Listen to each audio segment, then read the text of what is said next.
How's it hanging, fellas? I'm OrosZ, and this is another episode of YAKUZA 3, and in today's episode...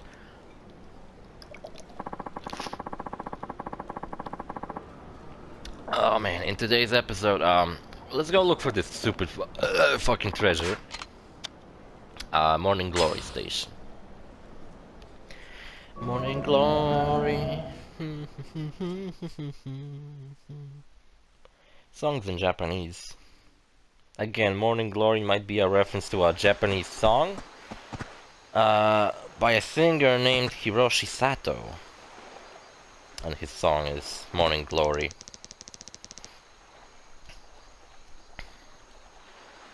If I recall correctly, I might have mistaken him for someone else. Who is that guy standing outside of my house? Let's meet at Turtle Rock after school tomorrow. Okay, what are we going to play? You. Turtle Rock, huh? I think they made Left 4 Dead. And recently the Back 4 Blood, which... I'm not really that excited for, but I gotta admit it's not a game that I'm not kinda keeping an eye out for. I'm like following it, updates on it, and it's like a game that I would like kinda prefer to just watch someone else play.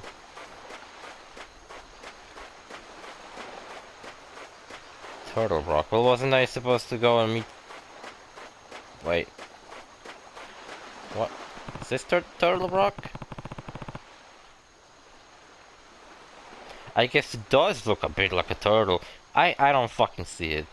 Which part's supposed to be the turtle? Is the rock in front of me like the head of the turtle? Better give Matsushima a call. I was watching Godzilla vs. Hedorah. Or Hedorah. Smog monster.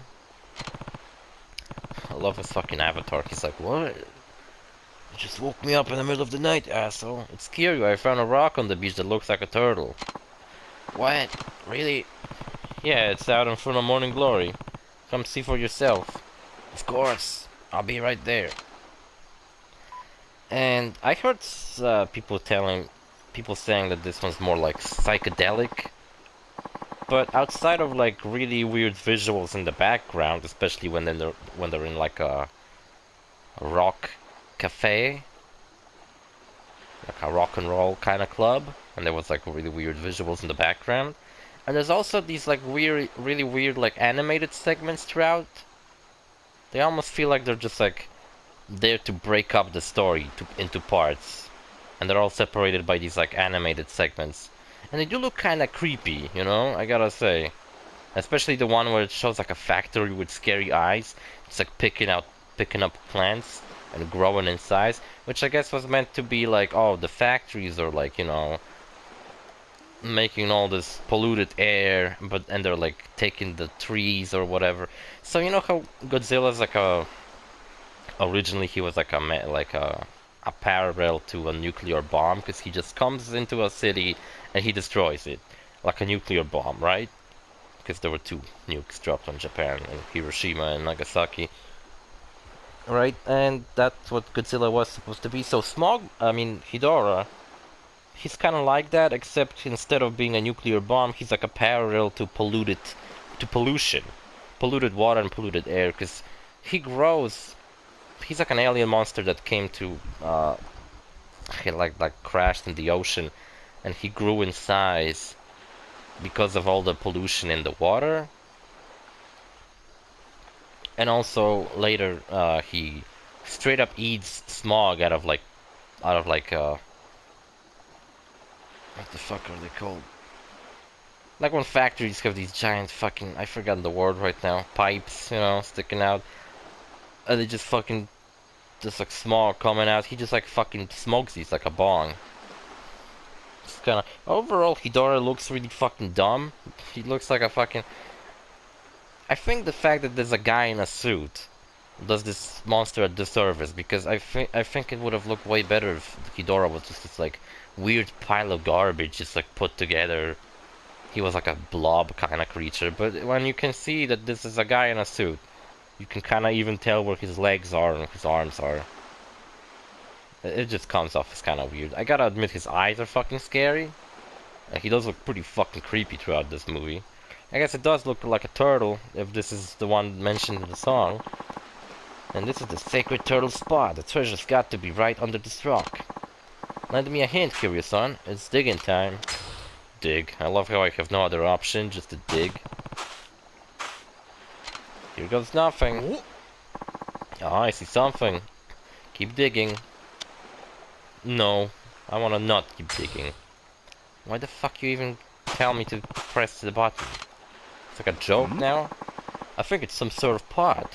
Please, bend over, Kyrie, and let me fuck you. And then the option is like bend over and be fucked, and you can not press anything else. You're mine, Kiryu. Oh, it's Kiryu like you're mine, treasure. Well, I'm digging for this guy. What am I gonna betray him? Kill him? An Awamori pot? Looks like those pot Link throws around. I see a golden foam must have meant a Awamori foam. After all, top-notch Awamori products are a beautiful head of foam when you distill it. So this big family heirloom you were after is just a bottle of liquor?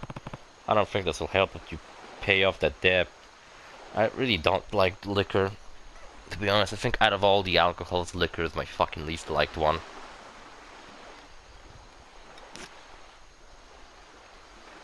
It just tastes bad in my opinion. Not like vodka tastes good, but vodka's more like a... Like if you drink vodka just to fucking drink it because you like the taste, that's a problem, but... All the other shit like rum, wine, whiskey, they just taste good. And I wouldn't mind drinking them on my own if they weren't expensive. And also I probably would fucking vomit my lungs out after a whole bottle of whiskey. But you see, curious son, this isn't any old bottle of liquor, it's an extremely old bottle of liquor. This Awamori was distilled in the 9th year of Meijin era, which totally doesn't tell me anything, which makes it over 130 years old. Well, that tells me more. I kind of find it interesting that I recently... I didn't look into it, but I learned that in the 80s there was like a new era that started in Japan. That's like to this day. But I didn't look up what happened in the 80s for them to like... for it to become like very important. Could it be that in the 80s the empty lot was bought out and that's why there's a new era? 140 years, huh? I'm not sure if it's a miracle you seem to think it is. But it is, it is! Oh my god, I'm so fucking warm right now. Right now the oldest intact Awamori in the whole world is just 140.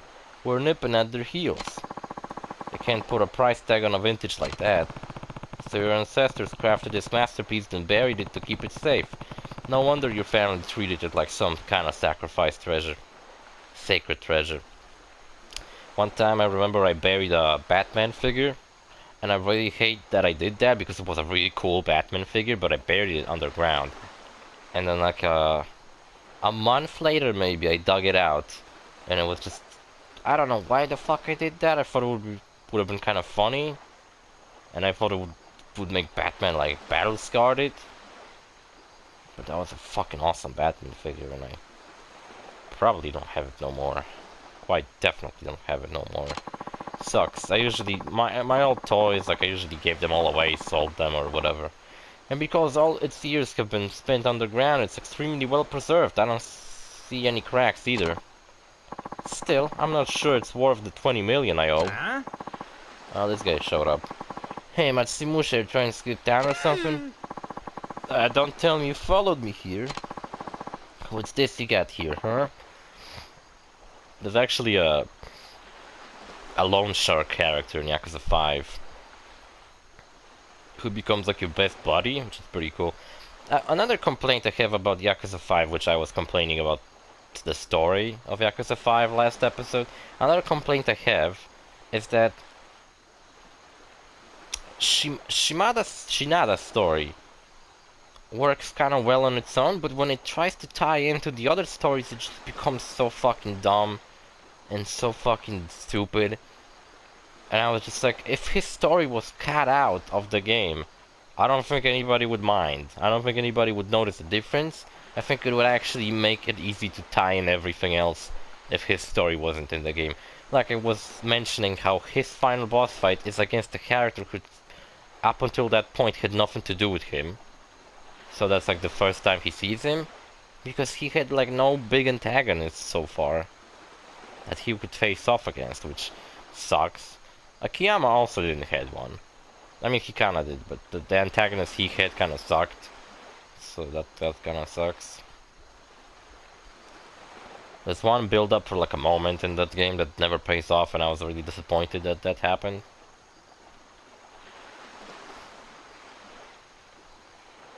There was something else I was gonna complain about. Oh no, it was the final boss fight that sucked in my opinion as well. Also the ending of it, like I would expect at least like everybody to show up at the very end. But they didn't. So I guess I gotta play 6 now. Except I have no space on my PS4 to install 6 at the moment, so I guess I'll take a little break from playing YAKUZA games for a while. Especially since 6 takes up like what, 30 gigabytes? Well, the truth is, you shitting me? 30 years old? Assuming the date etched on the pod is correct, yes. How about that? My boss is always going on about wanting to get his hand on a 100-year-old vintage. Oh, would you look at that? Is this what you're after, my distillery? You could say that, but hey, I got a deal for you. Hand over the Awamori and we'll all be square on your debt. Huh? You're Also, I think if I did play it 5 on this channel and I tried to do side quests like I'm doing right now, I think we would probably get up to like 100 fucking episodes. Maybe at least a 90, because 100 episodes is fucking ridiculous. Huh? Did you walk away from 20 million yen just like that? The boss was gonna use that cash to buy a pot of vintage anyway. Doing it this way cuts out the middleman. And besides, you can't exactly buy a 130-year-old Awamori on the market, no matter how much cash you got, so the way I look at it, this is a pretty sweet deal. Huh, your boss must really love this stuff. You bet, that's the only reason I know all this shit. You know, Matsumusha-san, I know it might not mean much coming from me, but you really do make the best Awamori. You really think so? Oh, they became friends too. Oh yeah, from now on I want you to stop borrowing from shady fellas like me. Get yourself a solid business plan and leave all the debt nonsense behind, you hear? I will. In the meantime, get that baby over to our office. We'll settle our debt right there and there. Fucking drops it and breaks the pot. I can't believe it, I saved my distillery. And it's all thanks to you, Kiryu-san. Thank you so much. It's all thanks to this jackass following us here. We should be thanking the ancestors who buried that pot of Awamori. Here, take this. It's a special little something I found collecting dust in our family stores. We'll make way better use of it than I would. I didn't really do that much, but okay. Is that the same fucking belt I have?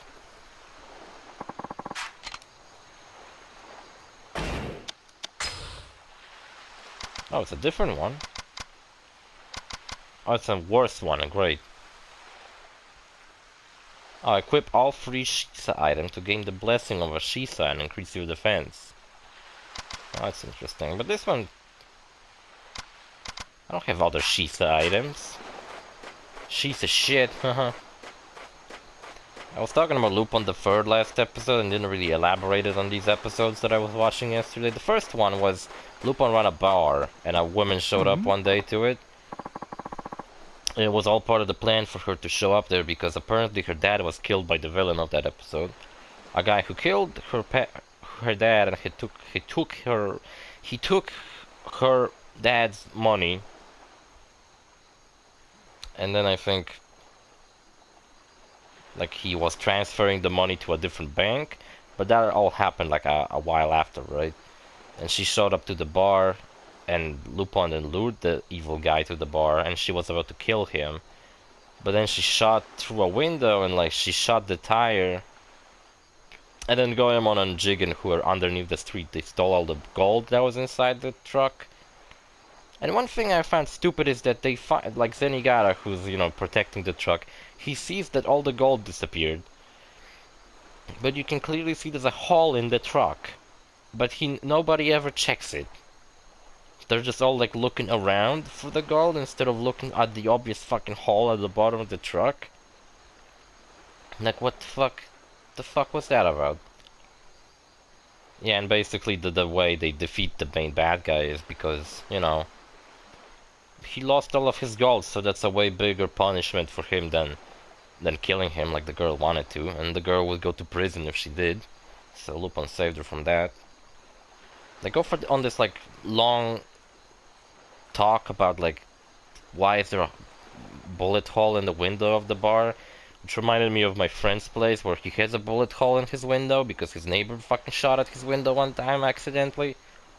And I was kind of making fun of like, oh, I wonder what would happen if I sat there, fucking get shot in the face. Yeah, and then at the end, like, they split the gold, and the girl gets a key to a locker that has the gold, or whatever, and she just leaves it at the bar, so I guess she doesn't want the gold back. All she really wanted was revenge. Which is cool because the drink Lupin serves her, he calls it revenge, and also it kind of reminded me of a bar in Yakuza 7, which is called Survive. And it has a team of everybody in it having survived something. So that's kinda interesting. Oh, Sensei, I've been waiting for you. Sensei? What the fuck? Remember me? You helped me at the burger joint and outside at Cabaret Club. Oh, I helped you? I kinda ruined your life, really. Oh, you again? What do you want? What the fuck you want? Well, after last met, I tried really hard to get a date all of my own, but no matter what I do, I can't get a girl to go on a second date, let alone a first. So I decided to come here and ask you to teach me how to talk to women. Well, beat them with a crowbar. I want to know everything you know. Will you come with me? Just over there, please? No, he wants to kill me. Well, alright. Why do we need to change scenery just to talk to girls? Man, that's a nice shot. Right then. What's the best way to talk to women? I don't fucking know. Why don't you ask one of your friends to help you? You're one of my friends. What are you talking about? They're not good enough. I want to be just like you. That'd be funny if he like dressed exactly the same like me and got a haircut like me. Maybe he would look cool instead of look like a dumbass.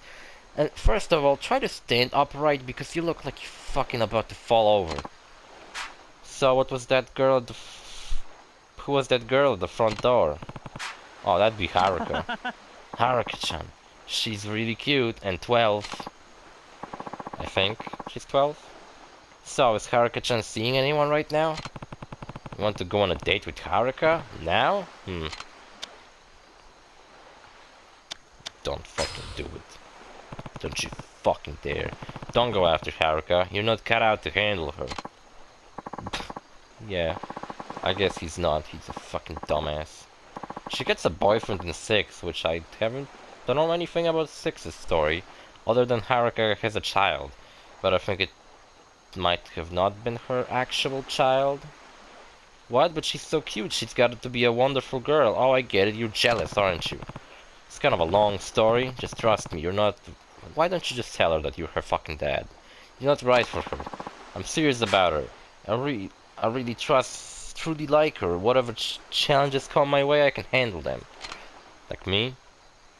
You never seen her before. Why is Haruka here? Stop. Haruka, don't get involved in this. What is it? Do you need something? Oh, perfect timing. Go on and ask her. Haruka-chan. How old is Haruka in this game, actually? Because I think in the 5th game, which takes place 3 years after this one, kind of crazy to think. Now that I think about it, it's only been... No, it takes place 4 years after... Wait, what? No. Yeah, only 3. Ridiculous. Only 3 fucking years, and she's 17 in that one. I think. So how... So she's 14. But, this guy's like... What? Also 14? Could you hurry the fuck up? I'm pretty fucking busy right now. I gotta make something for the goddamn kids, you piece of fucking shit. Huh? Wait, kids? Yeah, it's tough work, especially because of how much everyone eats and how annoying you are and taking up my fucking time. Wait, does that mean Sensei and Haruka-chan? Haruka-san? Wait, I thought you were my age. Are you that much older than me? What? What are you fucking talking about, you fucking moron? What? Wah. I hate you. Wah. What was that all about? I don't know. I think he wanted to impress you with his Waluigi impression. No idea, you don't need to worry about him. You don't need to worry about the guy I specifically brought you here to talk to. He's just a nobody. So, is there anything in the town again now that I, like, if I will go back? The next episode's villain looks almost exactly the fucking same as this episode's villain that I talked about. And as a quest. Which is kind of funny, and this one was about this guy, like, paintings. He had, like, a painting collection in his house. And I like the way they steal the painting collection. They literally just steal the entire room out of his house. I kind of forgot what happened in the middle, because I was watching this, like, in the middle of the night. Hold on, there's, like, an item that showed up specifically for me to pick it up. Beat him up with. Can't go this fucking far outside of the battle. Oh, look what I got. It's a knife.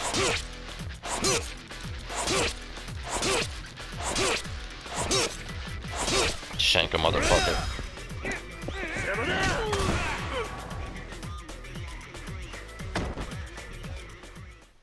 This music that plays during fights is kinda lame. I like that one song that they played.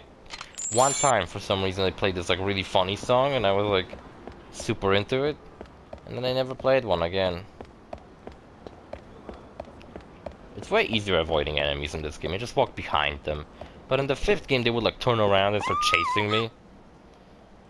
Okay. Oh, excuse me. No, it was my fault. Yeah, there's a scene where, like, Lupin and Jigen just rush the guy's fucking house. And they just, like, shoot the fuck out of his equipment. Instead of being stealthy like they usually are, they just, like, fucking bust in through the front door and they just fucking shoot the fuck out of everything to destroy his security system. And then they get fucking thrown out by, like, a giant wrestler guy who wears a mask like a wrestler. Ooh, I'm out of my fucking coke. Yeah, and he wears a mask like a wrestler. They threw him out, and later they came back. Lupin was dressed like Zenigata, and you know, he pretended like he just wanted to secure the room, but instead he just tied it up with like a rope, and then they fucking pulled out the entire room out of his house, which is pretty cool. I kind of forgot what happened in the middle of this episode. I just remember the end. It was so ridiculous. Yeah, I'm fine. Hope I don't knock into you too hard. Oh, not at all. And by the way, I couldn't help but notice that necklace you have there. It's lovely. Oh, I fell in love with a woman. She must mean the coral love necklace. She can see through my pants, and she saw it. Well, I guess I should be going. She actually noticed my necklace. Maybe what that salesman was telling me was true. That's it. My wallet. That woman must have been a pickpocket. She just lifted 5,000 yen right from under my nose. My fucking cash. So much for being lucky. I'd be improving my luck just throwing this thing away. Well, why don't I do that right now? There's an old woman here too. Another pickpocketer? What the fuck? That was my pension check, you thief. Catch him, catch him. Chase the crooks. Fuck you, chase the crooks. Got it, you wait right here. Stop. There's actually a chase,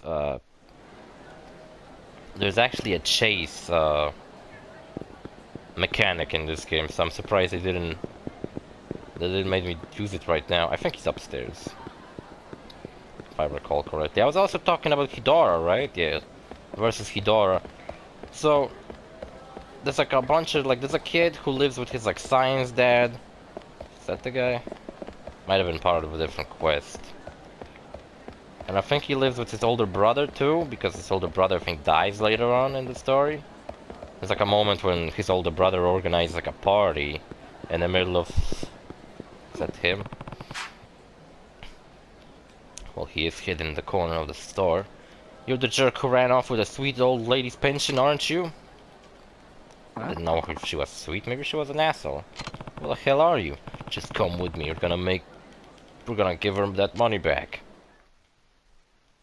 I should have called the cops, not get involved.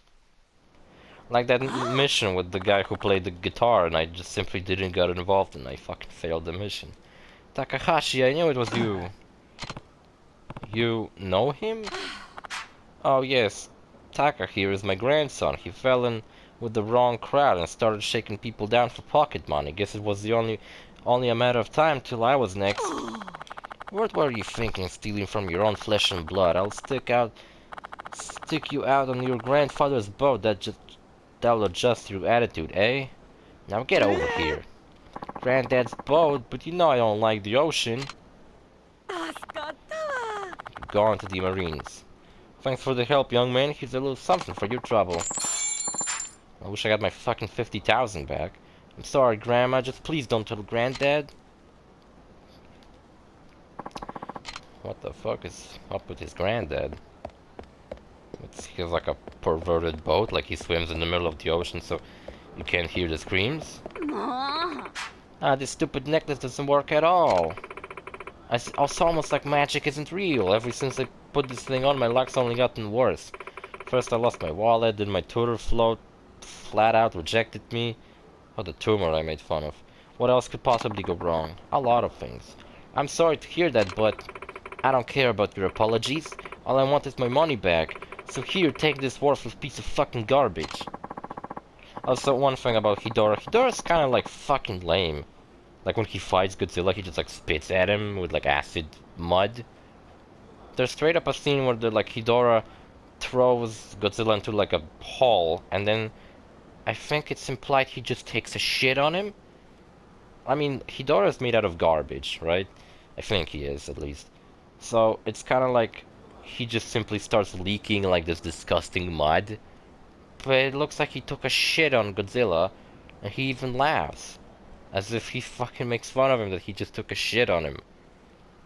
But yeah, the acid mud, he like spits on Godzilla's eye and he gets injured. Which later comes back, and I realized that later that Godzilla also injures Hidora's eye. I offer my deepest sympathies, young lady, but unfortunately we cannot accept used goods. I can tell you where the company that makes these necklaces is located. How about taking your complaint there instead? Jeez, I don't know what you people, how you people stay in business. What, why, how, whatever. It's all the same fucking word to me. What about the lady who took my wallet? Where's she? Fuck, man. You're gonna fight with me, it's a bad choice.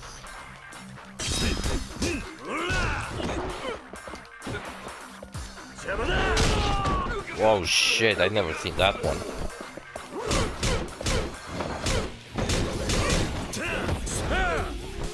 Scared yet?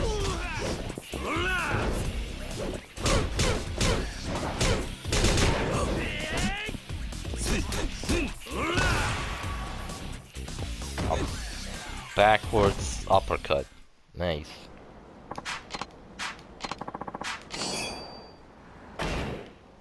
Well, there's no side quest left. Yeah, so the way they defeat Hidora at the very end, they put these like two panels that are supposed to fry it. Which, to be honest, isn't the most interesting way to defeat a monster. Just fucking fry it, that's it.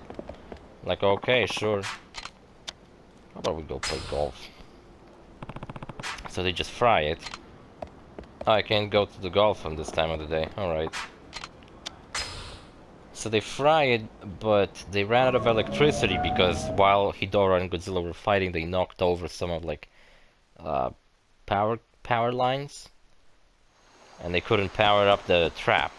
So Hidora gets into the trap, which, man, he stood there for like a long fucking time like a dumbass, just being lured in. Oh, there's a crate. Just being lured in by like trucks flashing their lights on him, which never was established that he was lured to the light, but whatever. And then Godzilla shows up and he powers with his atomic breath. Oh no, I want that actually. What else? What can I throw out? They fucking So he stands there and Godzilla fucking powers up that thing with his atomic breath, fries him, and you'd think he'd be dead. But then he fucking gets up, and he, like, flies away, because Ghidorah can turn into a spaceship, by the way. Haven't mentioned that before, but yes, he can turn into a spaceship. Which he does. Fucking my equipment's too fucking filled up with shit.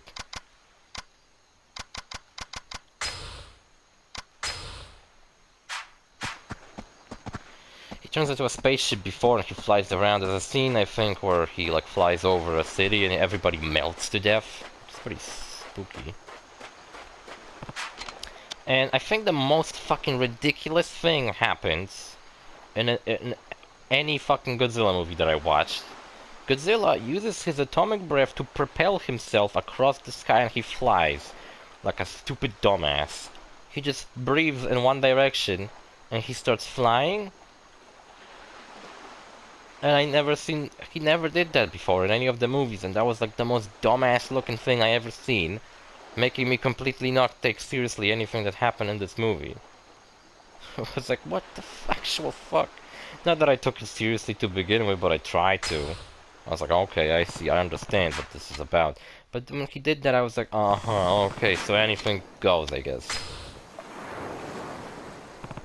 Which is ridiculous. And fucking Manta Clam. Oh, that works. Hold on, I gotta get accurate. Fuck. YAKUZA. I can still catch a fish, right? I don't have 100% chance now. I wasted my fucking clam.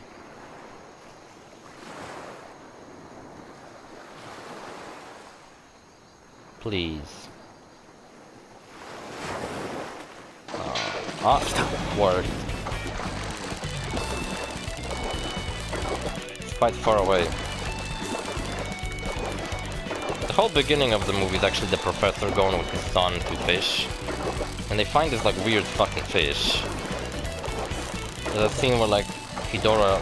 There's a really weird confusing scene at the beginning when Ghidorah approaches the kid who's like standing on the shore. And he's like collecting crabs with a rusty Bowie knife. Little kid with a Bowie knife. Let's see. And Ghidorah like jumps out of the water and tries to attack the kid, and the kid like raises his fucking knife. And it seems like he cut Ghidorah. Like made like a deep cut, and I figured that would like come back later maybe. But it doesn't. And like next thing you see is Ghidorah's back in the water, so I guess he jumped out and somehow turned around midair and went back into the water. That was just kind of weird looking. Yeah, so after that, after Godzilla flies like a dumbass, he grabs Ghidorah and he flies back to where he came from, to that place with the two panels, and he fries him again, this time to a crisp, and then and if that wasn't enough, he fucking pulls out two of its eggs out of his dead body, and he fries these two. Just to make sure that Ghidorah doesn't come back. So Ghidorah gets like fucked up in this movie, man. I almost started to feel bad for him, except he's an asshole. YAKUZA. He's kind of ugly. So I didn't really feel that bad for him. And another thing I meant to bring up. Oh yeah, whenever Godzilla fights Ghidorah, like sure, Ghidorah pulls up a fight. He fights him. He spits this like acid mud at him, like he damages Godzilla's eye, so he has only one working eye left. Ah, fuck, really? That sucks. But when Godzilla gets close to Ghidorah, he like fucking punches through his body, which makes me feel like Ghidorah is very fragile. It seems like. Also, except for these two panels, the military, which usually gets quickly involved in these movies, right, to stop whatever the fuck the monsters are doing. In this movie, the military is not that fucking involved in anything that's going on. Why did I get this equipped? The only thing they do is these solar panels, which is the professor's idea. But before, they don't really do anything to like fucking help out. Give me back that fucking healing item I could. And put away the fish.